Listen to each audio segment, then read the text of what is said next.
Կրթությունն ու գիտությունը երկրի զարգացման առաջնահերթ ուղղություն համարելով, ազգային բարերար Սամվել Կարապետյանը եւ Կարապետյան ընտանիքը տարիներ շարունակ հետևողականորեն աջակցել են ոլորտին։ Կրթության ոլորտում Սամվել Կարապետյանի ներդրումները համակարգային բնույթ են կրել։ Դրանցից ընդամենը մի քանիսը 403 միլիոն դրամ տրամադրվել է որպես ուսման վճար եւ կրթաթոշակ։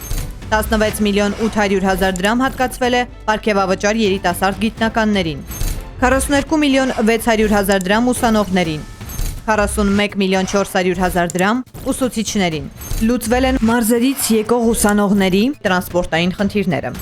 Կառուցվել եւ վերակառուցվել են կրթական հաստատություններ։ 5 միլիոն դոլար ներդրմամբ հիմնովին կառուցվել է 5 մանկապարտեզ Լոռու մարզում։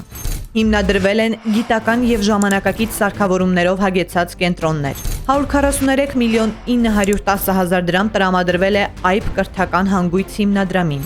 Աշխարհի լավագույն համալսարաններում երիտասարդների ուսուցման համար հատկացվել են միլիոնավոր դոլարներ։ 84 միլիոն 300 հազար դրամ Lionheart մարզական կազմակերպությանը։ Հայաստանի գիտության եւ տեխնոլոգիաների հիմնադրամին 97 միլիոն 362 հազար դրամ։ Սայաթնովա մշակութային հիմնադրամին տրամադրվել է 9 միլիոն 556 հազար դրամ ֆինանսական աջակցություն։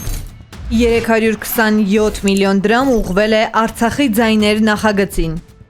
9 միլիոն 52 հազար 500 դրամ հայագիտական բարեգործական կազմակերպությանը ֆինանսական օգնություն գրքի հրատարակման համար։ Ներկայացվածը ազգային բարերար Սամվել Կարապետյանի եւ Կարապետյան ընտանիքի իրականացրած 3 տասնամյակ ձգվող եւ երբևէ չընդհատված ու չբարձրաձայնված բարեգործական ծրագրերի միայն մի մասն է։